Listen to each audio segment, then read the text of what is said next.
What do you think about Puerto Rican contributions being minimized in hip hop? Years ago, Joe came out and said it was 50-50, right? Recently, KRS... That's the only thing I agree with him. Right. I agree with him. Recently, KRS-One came out and said anyone that thinks Puerto Ricans didn't contribute is stupid. Lord Jamar came out and called KRS-One's take BS.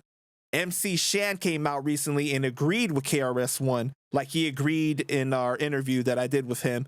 Now, Tariq Nasheed recently came out with a documentary called Microphone Check, disputing the rumors of Puerto Rican contributions as far as the creation of hip-hop. It's always a divider, man. You see a beautiful thing like hip-hop, come on, that takes culture. You know the Bronx from back in the days, it was Spanish, more Puerto Ricans, and it was blacks all there.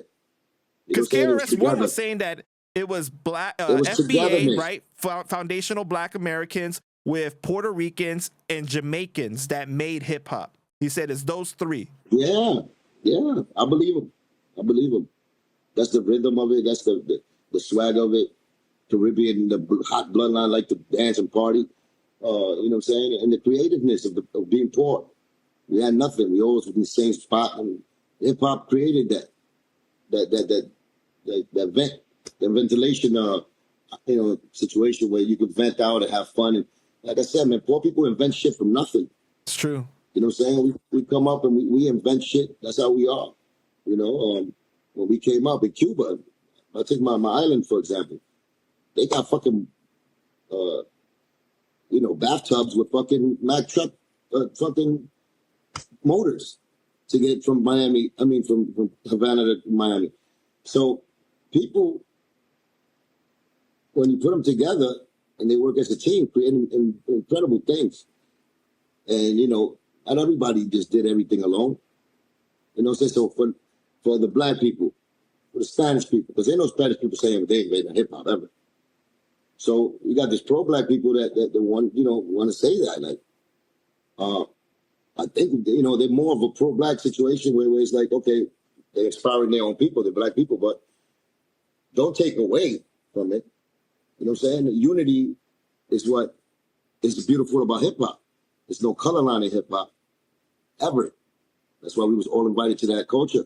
And that's why the kids enjoyed it. And that's why the kids enjoy it now, because it's like a freedom place where anybody, you spit rhymes, you got the gift, you get the chance to do it, and we enjoy it. And now the world can relate with us. But don't try to separate, man. It's only the greedy motherfuckers in the back and mine, Daffy Duckin'. You know what I'm saying? And this one, Fat Joe's not Daffy Duck this time. That's because he knows he can't say the Spanish niggas made it. But at the end of the day, I agree with him when he says that. There was, I don't know the percentage, but it's definitely a percentage that Latino brothers, helped build the whole hip hop. So you don't know if it's 50-50, but you would say that there is a large contribution coming from Latinos. Of course, it was a unity thing. I feel it was a unity, but I would put the percentage at 50%, even if it's 37%. Whatever the minuscule fucking difference is, it's still the percentage. It was Latino people added to hip hop, help build. You know what I'm saying? Shape, mold, sell, distribute, everything.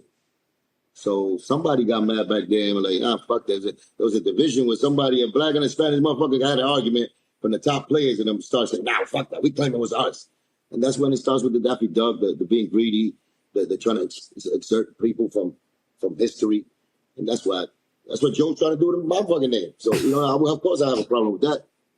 You know what I'm saying? But I believe Latinos definitely was part of the creation of hip hop. Because I've seen KRS-One videos for a long time now where he talks about Latinos being in New York since the 20s and how they brought back like African culture to remind Americans, like all types of things, like the way that he broke it down, right? Now, and white people also, the white people was also in the business. Remember, they don't want who got the deals, the CEOs that put the music out. Right, there was a lot of they people didn't involved create too. it though. They didn't create it. No, they didn't create it. They helped with the movement though. Right. Certain white people helped with the movement, definitely. But they didn't create it. Creation was in the streets, which was Spanish and black. But your man Star from Star Report recently went off on KRS-One and was going in on him saying, "Where's your documentary? Where you goofy?" He went crazy on him though. Yeah, Star believes that too. But Star be always fucking throwing gasoline on fire. When he don't like somebody, he goes in. You know what I'm saying? Shout out to But shout out to Star, Star, man. man. Star's a good dude. Shout out to Star, my bro. I fucking love that brother. I love, he's one of the best that ever did it too. His commentary shit, he take it anywhere. He do it Hot 97. He do it at fucking MTV. He do it from the bottom up again. It don't matter what he's talking about. People tune in because they love him. Yeah, because he's a great motherfucking host. Right. He's a great fucking personality. He's talent you can't deny. He does like And streams. He does lives every single motherfucker. day, and I see different topics. It's not And he even just stands hip for hop. something. It's about He everything. do stand for something. Yeah. He do stand for something. Regardless, at the end, he got his foundation, and he help for positive change in communities. So behind the scenes. So he's an activist. Right. Whether it's solving crime, whatever he does, man, he do something positive for the community and for the hip hop culture. Because he gives praise for this culture too, even though he acts fucking whitish like a motherfucker. I think I like that he to. doesn't care about the But he's politics funny. though, because he'll talk about everybody. He says, "I don't give a damn." Like and he's been riding with my situation. He always gives me love. Yeah. Always gives me love, and always shows. I met him back in the days. He left this imprint that he always keep it funky with me and always keep it real and defend me. And he knows at the end of the day he follows. You know what I'm saying? So I respect that man a lot, man. he shouts me out all the time on his platform. He says, "Yo, go to Panda Chop." Blah blah. He appreciates, and he's a great teacher. He appreciates his great journalism. Right. He's one of those motherfucking teachers that really came from that student. So he really takes that craft seriously. And if you see his podium, he does it perfectly like you should do it. He runs it like he's one of the top networks. He's on his own fucking website. So that man is he's talented. And I man. remember when I spoke to him, I was all like, "Why you do my man Cuban like that with the paperwork?" And he shouted you out. He's all like, "Yo, shout out to Cuban, man." I'm not blaming him. I'm not blaming him for nothing. I'm not pointing. But I was joking with him about it, and then he was like, "Oh yeah," he's all like, "That wasn't Cuban. It wasn't him." Like he cleared it up and everything too. Yeah. So it wasn't me throwing the dirt at him. It was nothing like that. You know what I'm saying? He took pride in that. He took pride in that. I did that. He was a trailblazer on that. You know what I'm saying? So that's the only reason I was saying, giving him the props. Like, I didn't fucking put this out. It was you. It was Star. Get that praise to him. So I was throwing it back at him, but they got conflicted when it's like, like I'm trying to throw him under the bus. It's like, never. Nah. He wanted those props. And at the end of the day, that's the truth. Yeah. The truth is that he set it off first with that. So it's not like we was doing funny or in cahoots. It was just what it was. So shout out to Star, man. One of my favorite fucking disc jockeys ever. Yeah.